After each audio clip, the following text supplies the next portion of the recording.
do go into it, I feel like we need to show. World where people go trekking who have questions about trekking. Two people who go trekking are here to answer your questions about trekking. Introducing the Tuesday Tune In, hosted by Andy and Dave. Are we live? No. As far as we know, it's live. Let's check if we're live, mate. Let's check if we're live. Are we live? Live. Tackling subjects such as Talking about good travel, charities, altitude, Flying. Footwear. vaccination, fitness. so you can make an informed decision about trips and go into them as prepared as possible. Years of expertise shrouded in top-level banter. Tune in every Tuesday at 12:30-ish.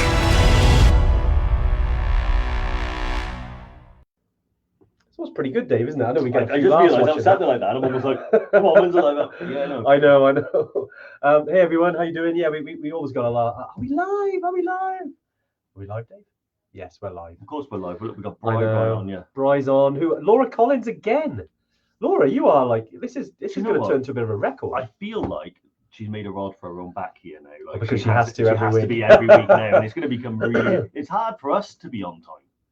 Yeah, clearly. Also, imagine if I sent a buff every time. She'd have like more than us. I know she would. But look, thanks for joining us. Yeah, it's going to be a great live today. We going to start off talking about everything to do with what it takes really to succeed at high altitude.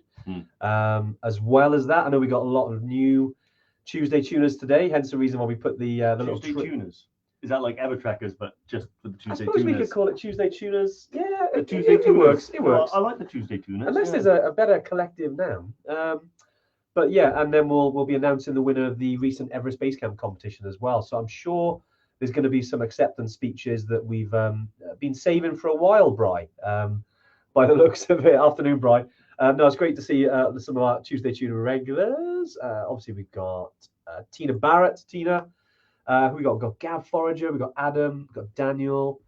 Tracy, loads of Johns. Laura Collins is now laughing. Have you Great just stuff. covered all of the Johns? Loads of Johns.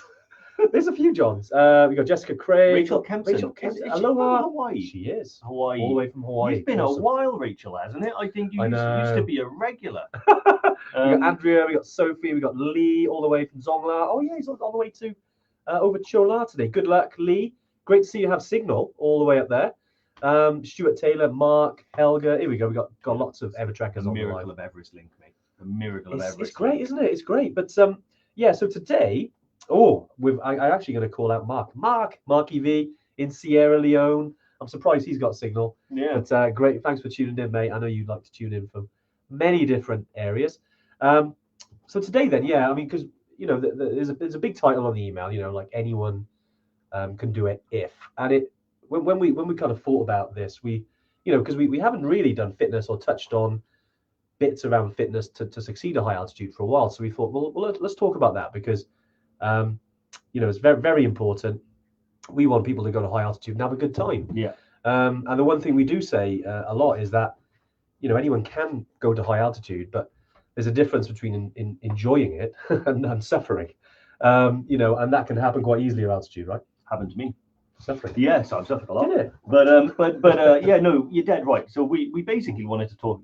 It was exactly that. Like we always tell everyone we think anybody can have a high altitude adventure, and then there is inevitably a difference when you're on the trek. Yeah. And the difference is between those people that sort of finish the trek with a smile and those that finish the trek with a grimace. And we want Like your more. dad. And we want more smiles. Yeah. And I've experienced it. Yeah. On a couple of different trips that I've been on, and my old man was a really good example. Like the first trip that he did, he only got as far as just beyond Lobochet, had to turn around and walk back.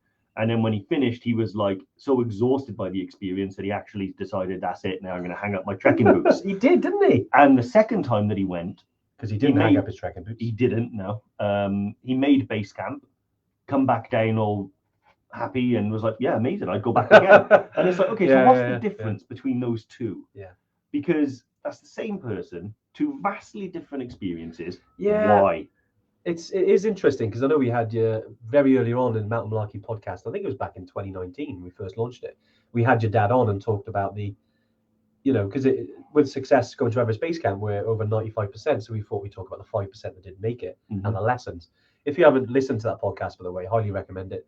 And there are some things, there's some commonalities, I think, from people who struggle at altitude and people that that don't and look after themselves and and obviously put the mileage in before you go. Because I think, Dave, you said a good thing around running marathons and half marathons. And, although there's a small percentage that can just turn up and do a half marathon, rarely you need to do some training for Yeah, it, exactly. And that's what we wanted to kind of place, because we've talked about the mindset, what it takes to get over those tough moments. Yeah. But perhaps we don't talk enough and haven't done a full live just on the physical requirements of doing a high altitude trek. And it is exactly like that. If you book to go to Everest Base Camp or Kilimanjaro and you rock up at the start line having not done a day's training, that challenge is going to be so physically difficult that you might miss out on some of the beauty and the experience of it all. Exactly. And the way I liken it to that, if I'm really quite fit and I get to the top of a really steep hill and it only takes me a minute or 5 minutes to recover, I can then get my camera out, I can wander around, take some pictures, and really soak it up. Yeah. But if you overexert yourself, you need 12 hours of recovery. You're not going to feel any better in 2 minutes. And then if I said, "Come on, Anne, I know you're dying, but let's have a look over here. Let's go and investigate this funny-looking rock," you'd be like, "Nah, don't care about the rock." So you probably get the middle finger, right? Yeah, exactly. Exactly. And I've experienced it. The first time I went to base camp was probably the right level of fitness for it. Yeah. And I've gone back since, and I've had tougher times, and I've got to the top of certain climbs, and I thought to myself, "Oh, I can't wait for this to be over." And we don't want people to think like that. We want people to think, "No, it's a challenge." And these challenges, whether it's Everest Base Camp, whether it's going to Island Peak, whether it's going over Chola Pass, whether it's going to Kili, whether it's going to Machu Picchu, you want to enjoy these trips. I mean, there is an element of adventure travel of. We always talk about it. We call it like type 2 enjoyment. Yeah, it's the kind of enjoyment. Type 1 is that you enjoy it whilst you're doing it. Type 2 is that you don't necessarily enjoy it whilst you're doing it. Some do, but actually it's afterwards, and you sit down, you realize how that was fantastic, even though it was hard work. Yeah. So we always call it kind of type 2 on the Tuesday tune-in. Yeah. But yeah, before we do go into a few bits around specifics, just let you know we're going to do some sort of 20 minutes just talking about this. Then we'll go into a little bit of Q&A. So we'll be answering some questions. We've had heaps in already, and we'll be doing the competition winner announcement. So do hang around for that. But if you do have any specific questions around Everest Base Camp, any trips at all, do drop them in. Again, I know there's a lot of Tuesday tuners, some veterans on here who've been here since the early days, back during the pandemic when we launched the Tuesday Tune-In. But if you're new to it, welcome. We do this every Tuesday. Talking about different themes, different things, and really it's just us trying to, answer those big questions that might make certain things easier for you and What's might help the you. meaning of life? That's a big question. Isn't the answer 42? I don't know. Oh, I don't know if I got that right now. I'm probably going to get a load of. Wow. That's a deep one. Yeah, well, no, it's from Hitchhiker's Guide to the Galaxy. Is it? Yeah, I'm sure the answer is 42. That's niche. Fee would know, but I don't know myself. I love that from Brian there. Train hard, trek easy. That belongs on a t-shirt. That belongs on a t-shirt. Definitely, Brian. Get it on a t-shirt and do a marathon. I've got the project. Actually, this is like a competitor there, isn't it? No, it's fine. We all have it in names. I bought this when he was fundraising for. Well, you bought it for me actually. This was a gift. It was about what was that? 2019. No, 2020. 2020 is just before 2020. COVID, wasn't it? Yeah, no, I respect the man massively. Yeah, his achievements are amazing. Not in my blood to give in. Oh, giving up is not in the blood. Yeah, I think it's. I remember that one. Right, but yeah. Anyway, so altitude succeeding. What have you got to do? First things first. I think. Bring an oxygen ball. No, you're not allowed. Yeah. Okay. No, we're not climbing Everest here. We're just going to Everest Base Camp, which is a challenge in itself, but completely different to climbing Everest. And essentially, you don't need to be a superhero, right? You don't need to train like an Ironman fitness. You just need to be able to walk, sort of 5 to 7 hours with a pack on your back and be able to do that comfortably. Yeah. I would say would be the minimum being able to do Yeah, it. no, I You would could say. probably get away with it, but I'd say if you could do that, you're good to Yeah, go. we always kind of default and talk about EBC because it was really the first sort of trip that we did. Yeah. It's like our Big Mac in a way, isn't it? You know, it's It is, it's the flagship and first high altitude trip that I did, that you did, that wasn't skiing. Yep. And that trek is 11 days in a row. Yeah. So you're going to be active trekking at altitude for 11 days consecutively. So it's a good idea, well, to replicate that as best you can at home and do as many, you know, you want to be able to do, it's like they say with a marathon, though, you know, you don't have to be able to run 26 miles, train to 20 and you'll find the other 6 on the day. That's enough, you know. But I think that, yeah, like, you know, getting out in the hills with a pack on your back for consecutive days is a really, really important thing to do. Yes. I don't even think you need to go into the mountains, although that's ideal. That's like where you need to aim for. Yeah. Some people don't live in an environment where they can get to the mountains. Lots of ever trekkers. Yeah, and a lot of the training my dad did for his successful EBC trip was done around the streets of Milton. Walking a dog. Like literally just doing 6, yeah, he broke his leg. 6-7 miles a day, you know, for, you know, do 6 or 7 miles, 2-3 days in a row, give yourself some recovery time, and then do another 6-7 miles one day, then a day, and then another couple of days, and follow that kind of routine. And yeah, that's what you need to be able to do. I think, yeah, definitely multiple days surprises a few people because it's you know, if you're working Monday to Friday or you've got a tight schedule, it's hard to get out 2 days in a row. If you can, great. And I recommend that doing that before any high altitude trek. Get a bit warm, baby. Already, mate. It's getting to that stage. Already took you. We're 15 minutes in, and I'm 12. already like dying. Wow. Yeah, if you can hear this blast of wind, that's the fan. No, and yeah, going back to it, if the multiple days thing is new to some people, but if you can do it, it will really make a difference. Yeah. The same as if you go into like Killy. You know, part of it is you're going to be hiking through the night, so maybe try and do that at home as well. You know, get the head torch out, plan a night hike. Obviously, be on it with navigation because it's difficult. It's completely different navigating in the night. So do a regular, maybe a route you've done before. Yeah. But certainly do things that you can kind of try and replicate. And it's difficult with altitude because, and I think it was a question that came up earlier. Was it? I think it was from Adam actually. Do I have to train at altitude or will general fitness be okay? It's a very good question. You know, because some people talk about altitude training, which is, you know, you hear in the sporting world, don't you? You see, you know, footballers and rugby players, they go to like high altitude, they train there and they come back to sea level. It's a lot easier. A little bit of science behind that. More around when you're at high altitude, your body produces more red blood cells to carry oxygen around your body more efficiently. So when you're at altitude for a considerable amount of time, you can imagine then coming back to, you know, to kind of sea level. It's great. I remember I did a half marathon a day after coming back from Everest Base Camp. And I think having been at, you know, that like 5,000 meters, okay, not for the whole 2 weeks, but because I've been at altitude, it felt a lot easier. So, but that's altitude training. Now, to the other way around, if you go into altitude, you can't really prepare for it. You've got to do certain things whilst you're there to succeed. Yeah, I think that, you know, there's a lot, you know, we say with our treks, you don't need to be able to replicate altitude in order to train for altitude. We know how the body reacts to altitude. Everyone's a little bit different, but broadly speaking, we know the mountain rules, which are we need to trek slowly, we need to drink plenty of fluids, and we need to, you know, eat well. Yeah. So what you want to, and also we know that if you overexert yourself at altitude, it makes it far more likely for you to get altitude sickness. Yes. So how do you stop overexerting yourself? Well, it's true that the fitter you are, the less you'll exert yourself for any given activity. Yeah. So if you train, like Bri says, train hard, trek easy, that's what we want to do. We want to train at home really hard and really push ourselves and get as much fitness and strength and endurance as we can. And then when we're on the trek, we're going to slow right down and we're going to take our time. Yeah. So that fitness is more than enough to carry you up and down those hills. And you're not exerting yourself. You're able to drink plenty of fluids. You're not dehydrating. And that probably more than anything is going to help you acclimatize for altitude beyond, you know, any type of simulation of training. Exactly. Yeah, hydration, I'd say, excuse me, still got the kombu cup. It's 5 years. I know, Yeah. 5 years. No, when you go to a high altitude, you know, if, for instance, you know, it doesn't quite work out, you don't quite make it, you know, most of the time, you know, people can get unlucky. Things can happen. You can have dodgy belly. Maybe just your fatigue can get in, but majority of the time it's hydration. You can always goes back to hydration.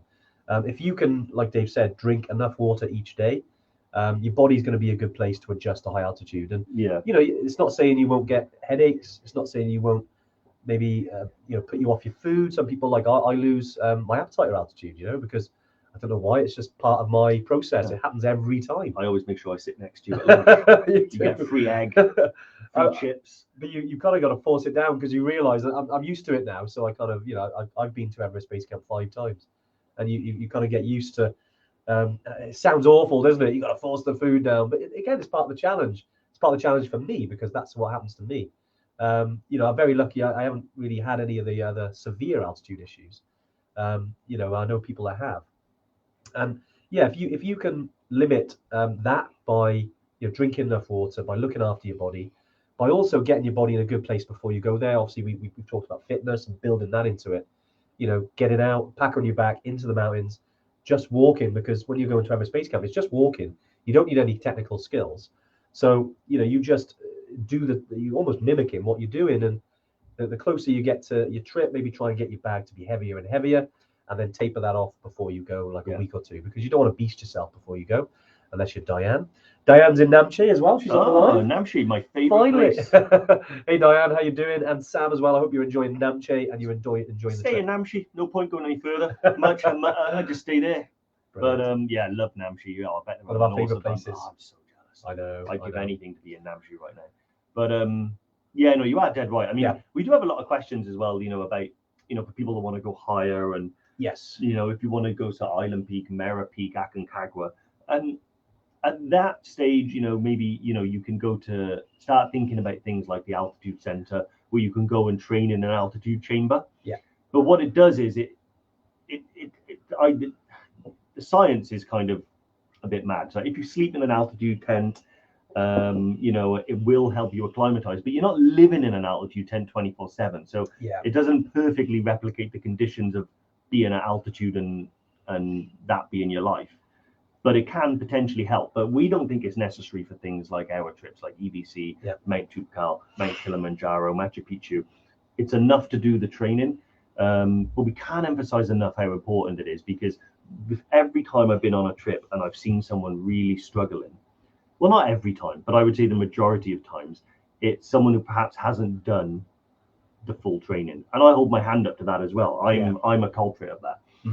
I've been on an EBC trip where perhaps I didn't feel very well before my training, before the trip, which meant that I didn't train as much, and that probably meant that I went into the trip not as fit as I should have been, and and then from day one you start thinking, God, this is going to be tough.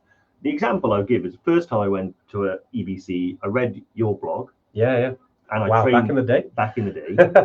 And I trained like an astronaut. Yeah. I was like, I thought I was going to space. You were strong. So I was really so strong. Loved it. Then I went again in 2017, much the same. Then 2019 in April. Yeah. When I went, and me and you went, and I wasn't as fit as I should have been. Shingles trip. Yeah. I had the shingles. Well, actually, it came back on the mountain, which was another thing. But anyway, I had shingles leading up to the trip, so I couldn't train. It was pretty run down. And I got to Phakding, right? Day one. Easy day by anyone's standards. Most people don't even notice it. And I remember texting my dad in the room, you weren't there, and saying, I think I've effed up here, Dad. I don't know if I'm going to get to base camp. I'm not feeling great. And then he was like, just one day at a time. You know what he's like. and then I was like, yeah, okay, I'll do it. But that day really brought it home to me. This is the difference. The big difference is that I'm not trained. Like, I haven't got the fitness to rely on if something doesn't quite go well. And it can make or break your trip like that. It can, and what you touched on there as well, if you are ill, it can sort of affect how you feel about it. But all of this, we talk about hydration, we talk about fitness, you talk about the speed in which you trek as well. A high altitude is a lot slower. So, it's not, a lot slower than when you're hiking, at sea level. And your guide will control that pace, but naturally it's up to you as well to kind of hold back a bit. We've had some people over the years be quite competitive and rush off the first couple of days. And then when they get to about 5,000 meters, you can tell they're struggling. And And that's just a lesson. And they said afterwards, I wish I should have slowed down. So it is really the tortoise and the hare thing, isn't it?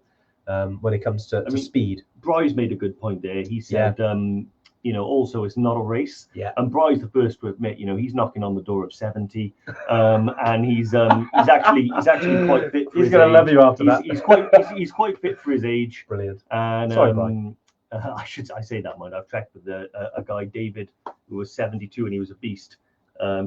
Just a couple of years younger than Bry. And but he does make a good point there. It's not a race. It's about trekking easy and making your trek enjoyable. Yeah.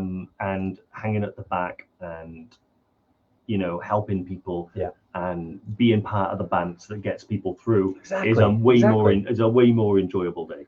And and it's David there says a really powerful word, memories, and it is about the memories, and if you go in really, sorry, Bry's come back to you now. Looking well for his age. Do you know what? He's a cracking looking boy, that Bry. I tell you what, I saw a picture of him once by your car. Yeah, you should post that picture, I think, maybe, and that was great on the training weekend. That was funny. To be fair, he is a nut job, Mike. Remember when him and John, they got to the Roman Road? If any of you have done our training weekend, we do the Brecon Horseshoe Ridge. That's right. The last part of it to the reservoir is this old rocky Roman road. And Brian and John are like, it's a bit boring there. Should we run? And they ran. I noticed that when we got back to the car, there was a half-naked man, I called Brian, next to the Ever truck. So that was very funny. But no, we go back to what Dave said there about like memories and enjoying it, and going slow means that you get to see a bit more as well. You get to take more photos, and you acclimatize better. So speed is key. Yeah. Alan Smith, Alan, great to hear from you, mate. I hope all is well. Namaste. Alan will. Whilst we're talking about age, Alan, I'm just going to use this as an example. Alan is in his 70s and went to... Does look a day over 45, that man. Sorry, Alan, I won't say your exact age, but no, he's definitely mature. But he smashes it. He's out in the Munros in Scotland. He's been to Everest Base Camp with us. I also remember the image I got sent from Anuj, who's our head of ops in Nepal.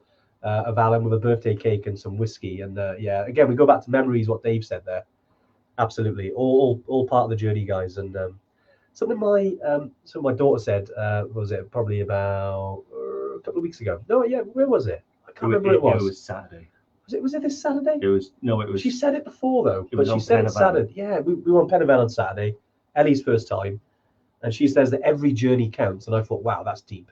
But I loved it, and it's true. Every journey does count. Mm-hmm. And I know we're talking about succeeding here, but just going to these places, just visiting the villages, just hanging around with new people in your group, just enjoying the views, like that's an awesome journey, regardless of where you get to. And you've got to enjoy those moments as well. John wondering, and given the time, I know there's a lot. Should we dive into queues? Because let's dive into queues. We get a lot of them. Are we going to start from?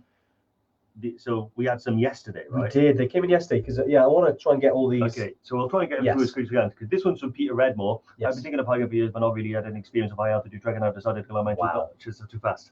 That's pretty quick, actually, for reading that one. That's a little bit off your normal pace. Basically, he's been hiking for years, not really had any experience at high altitude, and he's decided to climb Mount Toubkal in March before going to either EBC or the Annapurna circuit in September. Do you think he's doing the right thing to ensure I'm okay with altitude by doing Toubkal first? Good question. Do you know what? I actually think it's a really good idea. You've got a pretty good time difference between the two, so you're not going to be really fatigued when you go. Some people, if they stack their trips, fatigue can play an issue. I'll be honest with you, Toubkal's a dark horse because although it's not very high in terms of altitude, it's quite tough to get there. But I think that it's definitely, just in terms of altitude, there's a very nice gradient increase there. So you're going to start off in Toubkal, which is 4,167, and then you're going to go up to over 5,000 meters. So I would just say, if you were just looking at a profile of trips that you wanted to complete, you want it to be like that and gradual. That's a bit awkward. I do that way. It's quite hard to do this, and because it's the opposite, right? Yeah. So I was all like, I can't do it. So I would say no. You're doing the right thing, doing Toubkal first. Yeah. And I think the only thing I would say, and I'm not saying this is going to happen, but if you find Toubkal a bit tough, don't let it put you off. Toubkal is a bit of a dark horse. It is. It's tough. So and also it'll really, if you find Toubkal and you're like, I wish I was a bit fitter, but you've done Tupcal. Yeah, You've got all the way from pretty much then April to September to do a little bit more training and things like that. So Peter, it's a good idea. I like it. Yeah, Peter, you'll smash them both, mate. Yeah, Tupcal is difficult. The weekender is certainly because of the amount of ascent and descent in a short period of time. So definitely, probably to be honest, more physical than probably any day you'll do on the Everest Base Camp trek. But not with the altitude. It's more about the physicality than the altitude. But it's good to, you're going up to over 4,000 meters. You'll feel it. But have an awesome time. Andy Preston, thinking of doing EBC as a solo next April, May, 57. Although I consider myself physically fit, I'm worried if I book, I'll be a group young, fitter whippersnappers. I'll be holding the others up. Andy, honestly, mate, you'd be surprised on the age spread on our groups. I mean, we do get primarily, I'd say, 40 and above on our trip. I think people who got maybe a bit more time, the demographic is different to what you think, and don't think that you'll be, chasing after young whippersnappers, as you say.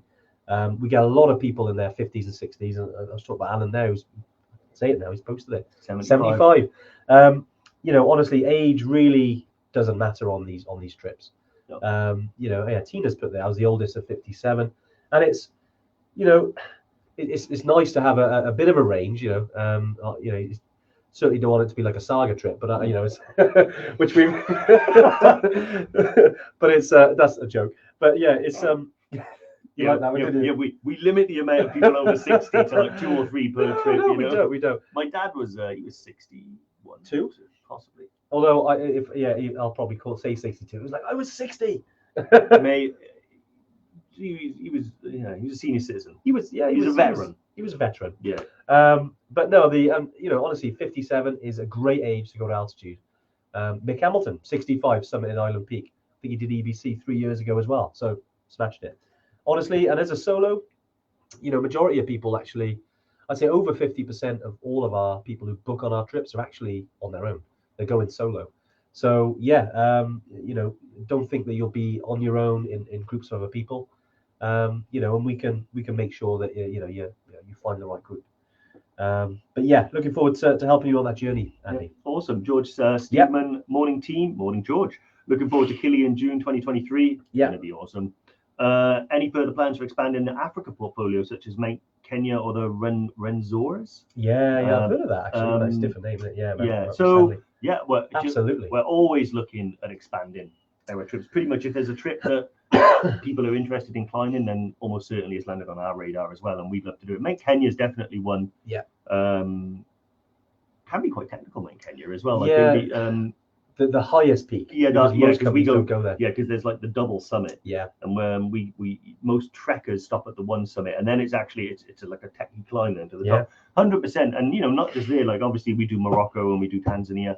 There's so much to do and see in Africa that it's we're definitely going to conquer that continent, aren't we? Well, it leads me on actually, because at the moment we're actually doing equity crowdfunding, and one of the well, you can do the TNCs, exactly. Capital at risk. Capital at risk.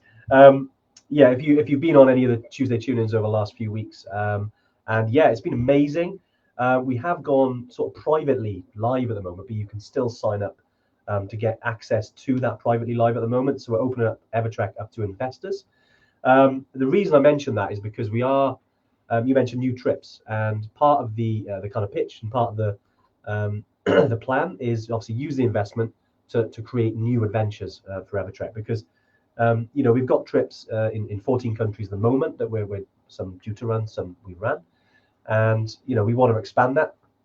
And really, if you're looking to join us on that journey, you've still got a chance to join that. So Jody, who's on the comments today, put that link in there and get yourself on that list, and then we can obviously you can find out what we're going to do. You can look at the campaign. We've already had, I think over the last 24 hours, like 24 investors, which is amazing. Laura Collins has invested. She has. Laura, awesome. Great to have you as part of the journey. And basically at the moment it is kind of private, but we before we go public, which will be over the next week. So anyone that wants to do that has got to be go on that pre-registration phase. It's been fantastic. I've had lots of chats with Evertrekkers who want to be investors and own shares in the company. And it's very, very proud to be able to do that, and had some great conversations about how people can get more involved. There we go. Jody has put it there, the Cedars.com Evertrek. Yeah, definitely really excited and looking forward to working with people. Awesome. But yeah, especially in Africa, there's so many places to go, right? Yeah, 100%. What I love about Africa is that Yeah. you know that when you book a trip there, that your capital might be at risk. Just because of bad weather and things like Nice. that, you know. So yeah, Nice. yeah, just like investing in a way. It's like investing. There you are. It's got it. Well done. Tracy. Vicky put it in there. When is the best time to go? Oh, I skipped a question. You have. Oh yeah, Tracy. When's the best time to go? Yeah. Well, it depends on where you want to go. I presume Basecamp, just because we're obviously around the competition, but Yeah. we run 2 trekking seasons. So there are 2 trekking seasons in Nepal on going to Everest Basecamp in the spring and the autumn. Now the spring months, March, April, May. You do get some in February sometimes, but our trips run in March, April, May, and then you've got September, October, and November. Now things have kind of changed because the climate is changing, as we know. This year September was quite challenging with a lot of weather. Did creep into October. So the more we were kind of learning about this and almost about the best times to go, the latter part of October into November, great. Some of the trips in November go into December, bit colder, but clear skies, quieter. And in March, April, May is kind of a little bit different, but you're coming out of winter, going into summer. So colder in March, cooler in warmer in May. And very lush in the spring. You see Everest Base Camp with all the climbers there. So yeah, those are the 2 best times to go to Everest Base Camp. Awesome. Vicky. It's not Vicky. It's not. I know. It's Anthony Haley. It's not South Catering, is it? No. If you cannot get someone to go with you, it shouldn't be a problem to go on your own, would it? No, absolutely not. Yeah. Generally speaking, our groups are exactly that, groups. So although you might not have like a mate from back home, you'll have new mates as soon as you join them. We don't generally like, that some trips we perhaps do have to have minimum numbers in. It's mainly the South American trips and some other ones where we just can't facilitate the trip unless we have X amount of people in order to get permits and things like that. But other than that, it should be absolutely no problem for you to join a trip and join a group and have an awesome time. Nice. Lisa, sorry, I'm skipping ahead. Okay, so that was Anthony. We've got Dan. With a free Everest Base Camp competition, is that for one person or does the winner get to take some with them? Yes, Dan. So basically, the winner gets to choose a mate to go. So yeah, once we announce the winner, which won't be long, next 10 minutes, you'll be able to take someone with you. So yeah, find out in 10 minutes. Awesome. Jessica, is training required before starting on a trip? Jessica, I reckon if you go back to the 5 minutes into this live, because once this is live now, but it does get on replay on Facebook. We talked about 15 minutes there about the training and different things required for it. So yeah, definitely, mate. Yep. Awesome. Sim has asked, how many times have you trekked to base camp? 4. 5 for me. Yeah, 9 together. 9. So, I know. I know what you're thinking. I have to do one more. Is what I'm thinking. Mate, you're catching up now. I know. Lisa, hi guys. Booked Machu Picchu for 2025. Awesome. So she wants to obviously build fitness in by the looks of it there. Where in the UK would you recommend to get some height? I live in the northeast. Wouldn't mind traveling. Bit of a solo trekker. Can't seem to convince anyone I know to join me. Well, look. Firstly, Lisa, obviously you're on Facebook. I hope because the comments on Facebook, right? Join the High Altitude Evertrekkers group. I'm sure there'll be people that go regular hikes in the northeast. Sorry. That there'll be some Evertrekkers there because we've got Evertrekkers all over the UK. To be fair, we got Evertrekkers all over now. US, Europe, Australasia. We've got a lot of Evertrekkers everywhere. But yeah, you'll be able to find some people to go hiking with. And yeah, it is just getting out. I mean, if you're in the northeast, you've got quite a lot. You've got the Peak District, you've got the Lake District. If you want to come down to Wales, there's loads here. North Wales, you've got Snowdonia National Park. You've got Brecon Beacons. There's so many places. You can go to Scotland. So if you're keen to travel, but I'd say you'd be able to. There's Lisa. Hey Lisa, how's it going? Honestly, get into the group. Post with anyone up for doing some trekking soon. I'm sure there'll be some people in there that will be up for that. Definitely. I know what Evertrekkers are like. There's always these little offshoots and people going hiking and stuff. It's great. Yeah.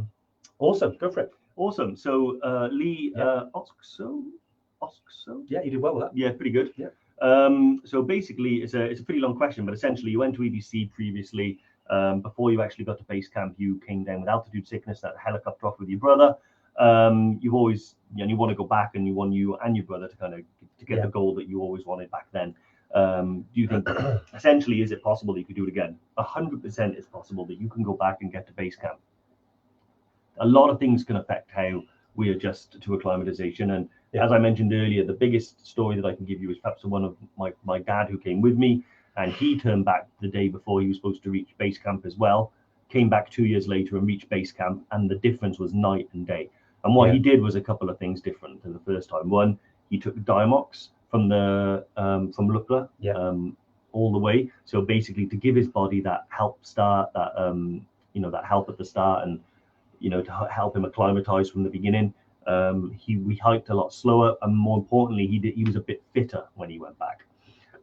So not knowing what went wrong the first time, essentially, I would say you can adjust by going slower, starting Diamox from Lukla, following the mountain rules, and there's absolutely no reason why you shouldn't have a really successful time getting to EBC another time round. Yeah, it's a good question, isn't it? Because it's hard because I think there's a certain some people are just unlucky, and I know, what was it, the first time I went to Everest Base Camp before Evertrek was a thing, probably over 7 years ago now. And there was someone on the trek who I met on the way, and she couldn't get above Namche. She just really struggled, and that does happen with someone. But I'd say certainly there would be things that you could put in place, like Diamox. Look at your build up to the trip, because you are right. Like people who haven't done it before have come back and done it again. Yeah, with suffering with similar issues before. But I appreciate definitely, Lee, it's whenever you go on any of these trips, there are financial implications. But I'd love to kind of help you there, because what a story, if you really struggled and then you made it. I mean, that'd be awesome, mate. Yeah. I'd love to help you on that journey. Definitely. Especially, you mentioned that you got the Pyrenees and some small headaches. Definitely, maybe it'd be worth having a chat and seeing, what was your hydration like, what sort of pace were you going at. Also as well, just off the bat, you can visit, I don't know where you're based, but you can go to visit the altitude center. They can hook you up to the machines. It's very fun. Me and Dave both done it. There's actually a really good Tuesday tune-in based on that, which is actually really good. And the science of altitude, but actually they look at certain people's reaction to altitude, oxygen deprivation, and how your body reacts to it. Be interesting to see, because they've obviously got the data that you can see if you're susceptible to altitude. It might be able to, there might be some underlying things, not to scare you at all. It's just that they're really good and they come from it from a scientific point of view. You might be able to find something that we just can't in this way, if that makes sense. But I would love to help you get there. Absolutely. Awesome. Let's have a look. Rachel Beresford. Oh, one above. Mark Drummond. How do you manage a 6,000 meter block? Can't seem to get past it. To be honest, there's no we've heard. I've spoken to a few people that have had that where they just can't seem to break a certain altitude. Honestly, I think there's no reason why 6,000 meters is impenetrable for some people, and literally it comes back down to the basics and the trip. Yeah. So if you've attempted a 6,000 meter peak previously and you've always had to turn back, just shy of 6,000 meters, I would have a look at that trip, and then I would start to analyze it, like, okay, how many acclimatization days, what level of training did you do? There's little things like, did you have a couple of beers on the way up? That can always play its hand as well. Did you take Diamox? There's so many things that can make a difference. I would say, if you've got any room to improve your physical fitness, that's probably the biggest thing you can do, because you'll exert yourself a lot less. You'll be a lot stronger. You'll have more endurance, and as long as you acclimatize well, a little change, like just a bit more fitness, can train up and help you like that. But I would say there's no reason other than a psychological one why someone wouldn't be able to get past there, as long as they broke their trip down, started looking at it. What we call like chunks. Okay, what was my fitness like? Okay, I can improve there. What was my acclimatization program like? Actually, I can do an extra day here on this program. Yeah. So that's what I would do there. And also, hang on, I had 3 beers in Namche that one time. I'll stay off those. There's lots of little things like that you can do different. And cumulatively they can make a big change. Yeah, nice, Dave, nice. Rachel, when is the winner announced? Coming soon. Adam, do I have to train at altitude? Just general fitness? Go back to the start of this one, Adam. No, there's definitely go back to the beginning and watch that first 15 minutes. Jason Paul Norbury, what kind of foods do you eat on these treks? Sorry, say it right there.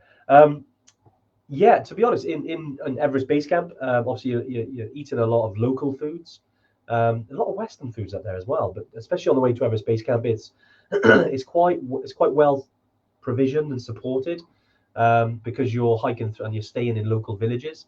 So you're having things like veggie momos, which are quite nice. You can have fried rice. You can have chips. Some places do spaghetti. You've got garlic soup. Some places do pizza. There's so many different things. Obviously, there's dal bat, which is basically the every Sherpa, every Nepali eats, which is great. You can eat that as much as you want. Honestly, the food is surprisingly good. I mean, it is one of the challenges on the trip. I think there was another question I think about what the personal challenges. I think you've asked, Jason, what do we find? Yeah. Sometimes, on a trip, especially on a 2-week trip, and you're eating similar things, it can get a bit monotonous. That's the challenge. Certainly, I know a lot of Evertrekkers have faced that because it's great food, but when you're not feeling well because of the altitude or you're feeling fatigued, it's like here, sometimes you're just not hungry, but you need to eat to keep the energy up. Otherwise, you'll bonk, as you say. Dave. I always think if I even come within a foot of like a stomach bug, I'll get a stomach issue. Yeah. So that's always my biggest. It's always at the forefront of my mind is how can I prevent that from happening. So I use a metric ton of hand sanitizer on every trip. I'm quite careful about the water that I drink and things like that. So for me, that's always a challenge, is like the hygiene aspect of it. And I don't mean like stopping myself from smelling because I've been trekking all day. It is literally about just being careful. Yeah. Because I'll get a stomach issue. But I mean, I can't think of a trip where I've not. I know, you just got to look at food. Mate. Yeah, where like the problem is as well, I never lose my appetite, so I'm pretty much always eating. You do. Yeah. So like I'm always like I can eat a full meal at 5,500 meters. It doesn't bother me. But equally, I'd rather I might lose that food quite soon afterwards. So yeah, Rog says a good thing there. Whenever I get back from an expert, I'm always desperate for strawberry milkshake and Maryland cookies. That sounds good. Bring some with you, man. Pizza for me. I don't know why. I just really fancy an oily pizza. It's not. I know it's not great for you, but I think after I usually lose about a stone on the way to Everest Base Camp, and I'm craving some pizza. That's mine. That's I'm quite good with the cravings now because I bring a lot of stuff with me. Yeah, you do. You change it up a bit now. And I'll bring like squash so I don't like get sick of just drinking water. Bit of beef jerky so I get some meat on the trips. Just thinking, we've got about several more questions, but I think we've come to the stage where we should do the winner announcement. Yeah, we should have 45 minutes. Yeah, I think let's do the winner announcement. Okay, hang on a minute. I'm gonna wait. Hang on. Do we have to flip this so it reads right? I'm gonna test it with this. Okay. So if I bring this in. No, it works. It works. Okay, right there we go. Thanks for a happy birthday. Yeah. No. Yeah. No. So obviously, thanks for everyone who entered the competition. It was, good luck. It's it's been great. We kind of launched it a couple of weeks ago. Some Evertrekkers got on there early. And here it is, Dave, on the famous whiteboard. It's okay. You're reversed. I'm reversing back, and I'm gonna lift up. So, person who wins this, as we mentioned earlier, will be able to take a friend, a family member, and you'll be going to Everest Base Camp with us. Very excited. It's we've done similar things over the last 4 odd years, and we've had a lot of winners actually been out there, and it's our way really of trying to change people's lives in a positive way. Obviously, there's only one winner, and we've had over I think 6,500 entries, which has been amazing. But we do some runner-up prizes, so check your emails afterwards. But yeah, if you are the winner, we'll be getting in touch with you later this afternoon. So good luck to everyone. Dave, we feel like we need a button that plays some music. It's actually going to fit. I think you might have to move back. Here we go. How tense are everyone? Here we are. I think everyone's tense, Dave. Right, here we go. Let's have a look. No, actually, put it back down now, Jim. Go for it, Dave. So everyone who's called... Hang on a minute. Now, everyone who's called... This is cool, isn't it? Rachel Harrison. Rebecca. Congratulations. Oh my God. Rebecca Harrison. I held Sorry, Rebecca there Rachel. for so long. So Rebecca Harrison, congratulations. Yeah, well done. Congratulations. Yeah, you won a trip to Everest Base Camp. It's quite funny. Rosie did draw like a little like a trophy by here, but we decided to take it out. Oh, really? It wasn't her best work. Oh, okay. Oh, well, shame on the artwork. Awesome. Well done, Rebecca. Hopefully you're on the live. I love it when you're on the live. I know. It'd be great to see if she's on the live, but if not, no worries. We'll be reaching out to Rebecca. Sorry, Rachel. Any Rachels out there? Whoops, close. I almost said Bri, but sorry, Bri, not this time. I know that speech will have to be put down till next time, I mate. feel so. Was it Rachel Kempson from Hawaii? Was I probably know. like, yeah. Oh my God, that's No, but well done, Rebecca. Yeah, fantastic, really well done. Fantastic. Oh no, it's always a great thing, isn't it? I know we've had that board out quite a few times over the years, but it's nice to see the journeys from that. You got the Kate Ramsey, you got the Chris. Yeah. We got so many Evertrekkers who've been out there, and yeah, it's fantastic. Yeah. Everyone's like trying to be Rebecca's friend now. Yeah. Yeah. I'm waiting to see. Rachel Kempson could be Rachel Harrison. Yeah. Sorry, yeah. Rachel. Rachel Evans. You know, she got a bit too excited there. Sorry about that. Right. Well, let's we got about another 10 minutes or so. We've still got heaps of questions to go through, so we'll smash through them because that's what we're here for. Yeah. Go on, mate. If you okay. Tom Bassetto was the next one, I think. Where was Tom? I seem to hear more people struggling with altitude attempting EBC than Killy. Is there a reason? Yeah. Honestly, I've had other people say the other thing. Yeah. In fact, I'd probably say more people I've heard overall suffer Killy than EBC. But you know, honestly, you get that mixed information. You never know, do you? It's a different type of trip. Yeah. I would say the altitude profile on Killy is steeper. Yeah. So you gain more altitude more quickly. So that's why you tend to have it. I mean, I've never had any trouble, like touch wood, with altitude on an EBC trip. And I mean remarkably nothing. Like, yeah, I think a slight headache is all I've ever had, where I jumped on Diamox on Killy. And then I've had other people say the other same thing. So honestly, I mean, Kilimanjaro's higher than anywhere on the Everest Base Camp track. So you certainly go into a higher altitude, you gain in your altitude more steeply. But I would say in terms of altitude adjustment, they're kind of even. It depends on the individual. I'd say there's no rhyme or reason to it. Yeah. No, it's certainly. It's having done both as well. I've done Killy and Everest Base Camp. I would still say Summit Knot and Killy is harder than any day on Everest Base Camp. But they're just different trips. Different trips. Killy is amazing. It's such an achievement getting to the summit, where Base Camp's more about the journey. In my mind, I think it definitely there's a lot to take in Nepal. Nepal's just it's left its mark on me. Not to say Tanzania haven't, but I think you both got a soft spot for Nepal because that was the first. I think it's always the first track that you do. It's two different types of trip, and whichever one you do first kind of reflects sort of your preference as to whether you're I think challenge seekers go to Killy first. Yes, and I agreed.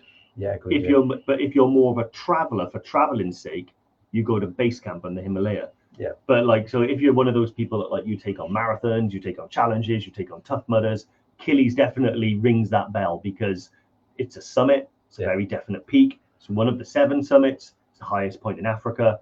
It's the world's highest freestanding mountain. There's a lot of it is. There's such a lot special. So when you get there, you do crack a lot of goals. Yeah. EBC to me, although EBC is a culmination of that trip. Culmination. It's actually, what did I say? Culmination. I was just repeating it. Oh yeah. Culmination. Yeah, it's more of a journey, and it doesn't really, EBC means something because of the 11 days it took you to get there and back. That's why EBC is important to me. Yeah, it's a great trip. It really is. I'd also call it, Lhotse Base Camp. I love visiting Lhotse Base Camp. Well, because it's at the same. Because it's the same base camp, but it never gets it. Lhotse Base Camp is beautiful. It is beautiful. Andrea, I'm not sure if I was ever a question. Yes, it's a new question actually. I'm going to altitude just a few weeks after blood donation, regular. My next is due 2 to 3 weeks before EBC.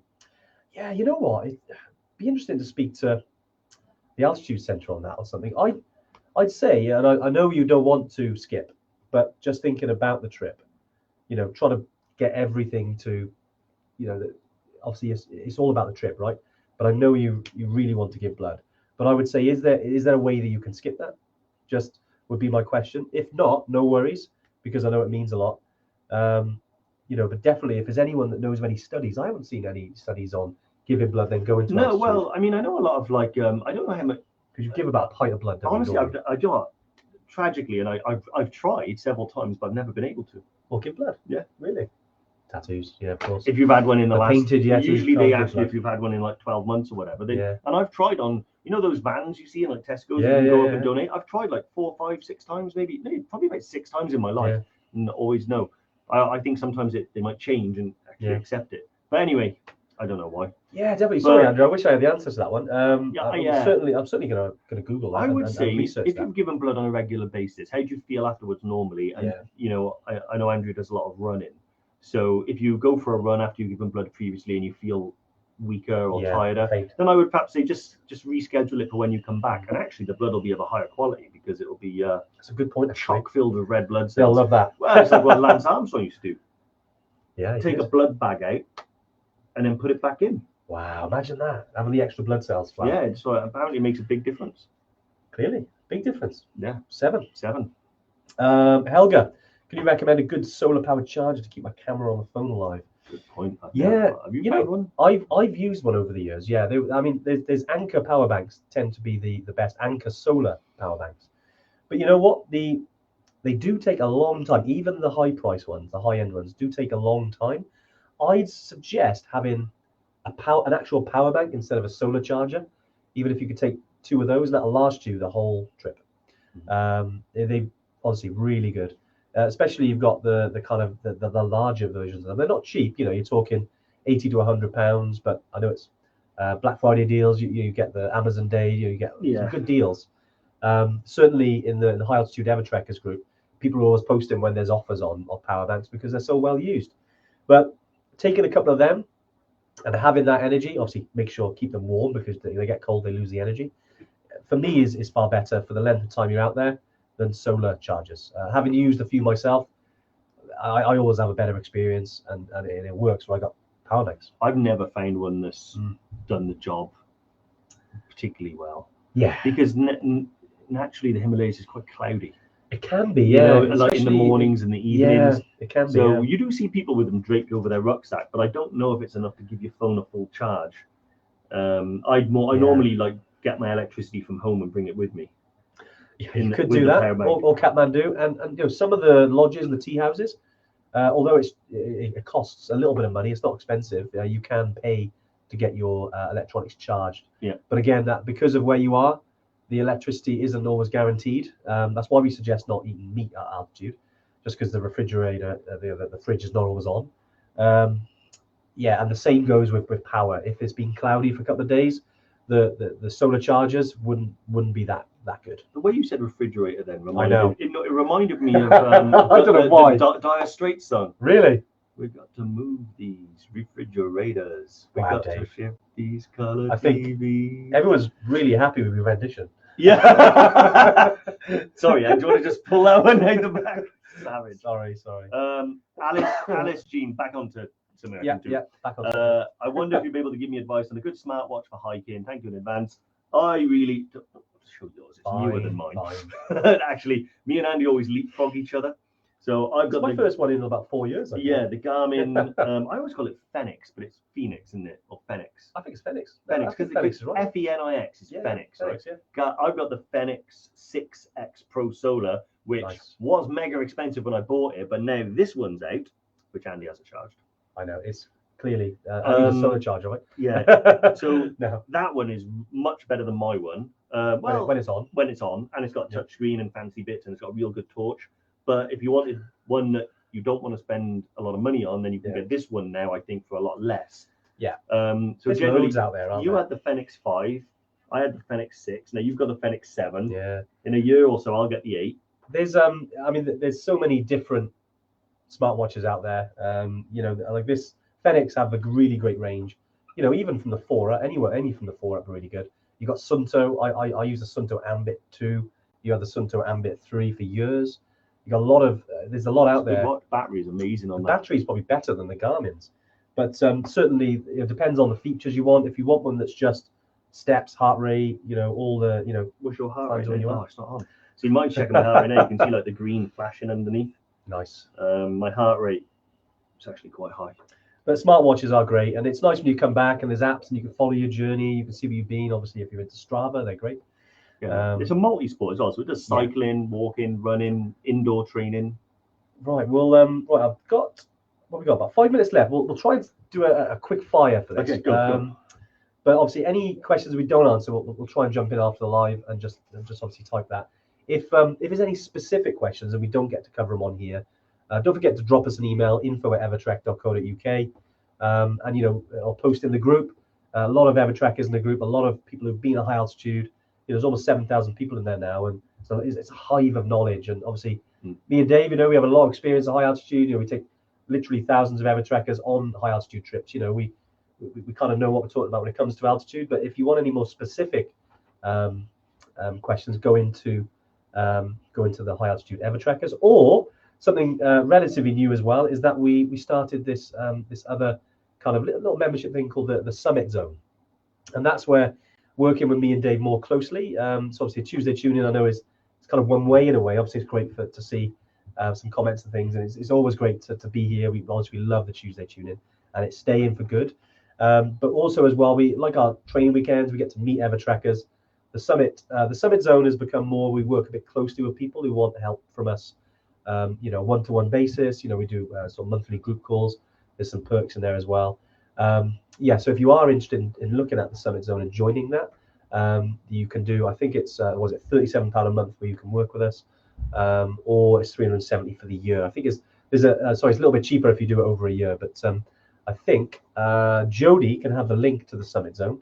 And it'd be great to work with you on that basis. But if not, we're here. We've got all that information in other places. But if you want to work with us, definitely we'd love to work closely and get you prepared for the trip. Right, let's do a couple more minutes then of questions, even if we go over a little bit. Yeah. Go for it. What vaccinations are recommended for EBC? Loads. Yeah, so I've got all of them. I think it's just the basic ones, to be honest.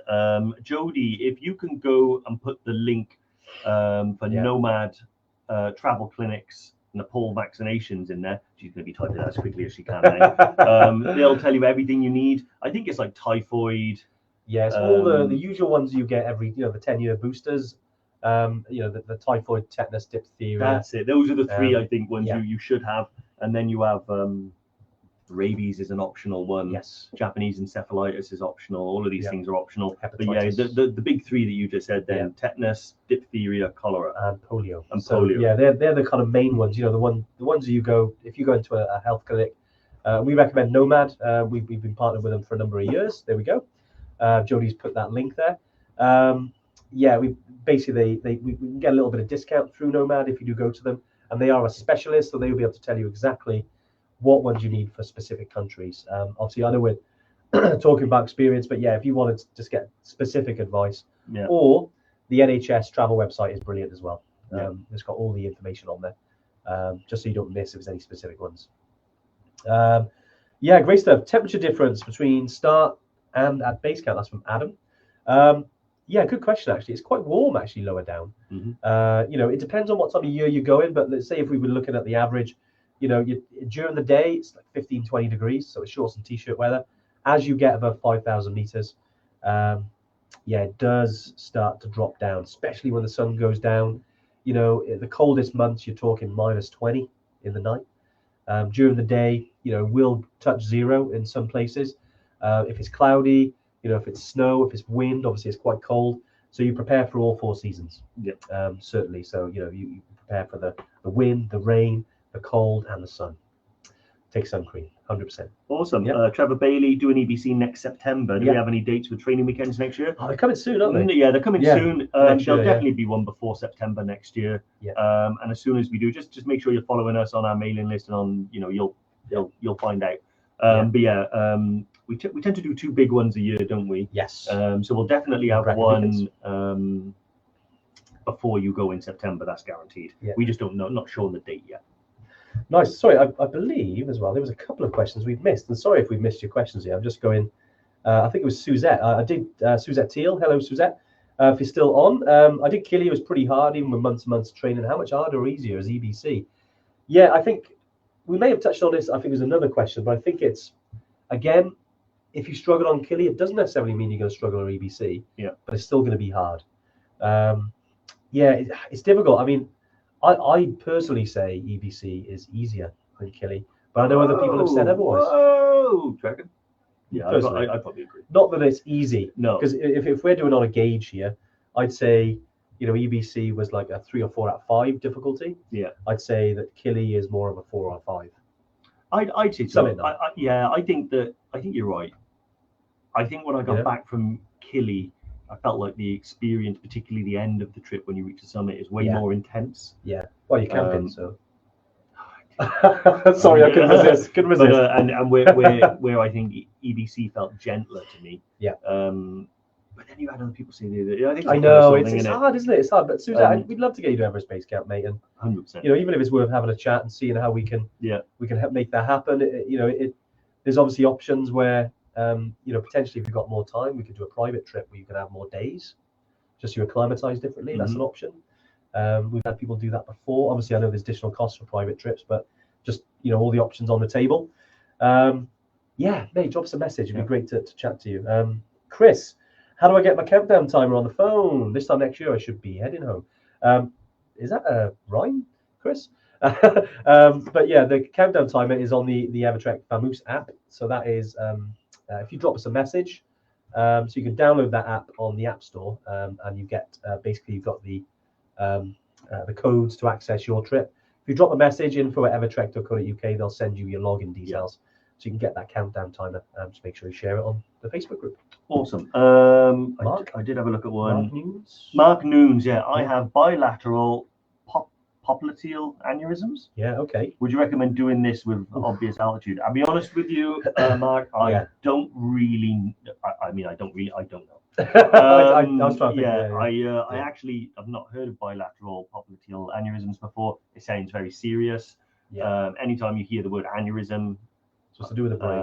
I think that the only people that could advise you on that would be a doctor and probably a specialist. A high altitude specialist, I'd recommend. Because doctors they're always cautious, which is fair enough.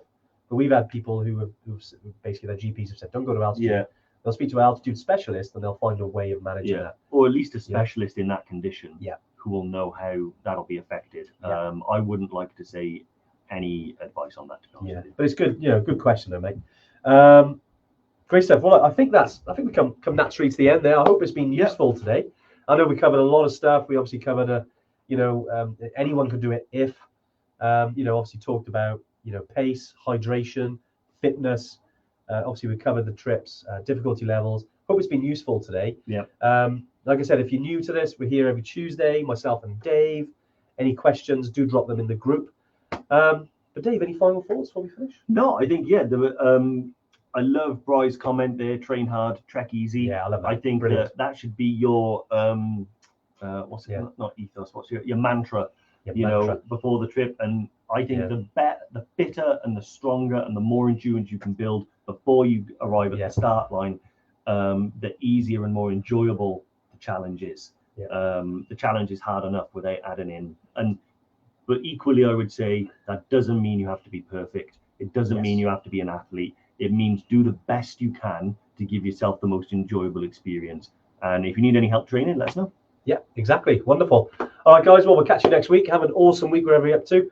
Like I said earlier, have a look at the fancy joining the Summit Zone, or you fancy becoming an Evertrek investor. Capital at risk. Capital at risk. Find out the obviously the links in the comments. It'd be great to join you on that journey. But we'll see you next week. Boiling. It is warm in here. Yeah, my heart rate is like 78. I think that's all to do with the temperature. Well, look, have a great time, guys. We'll sign off. Take it easy. Take it easy. Bye.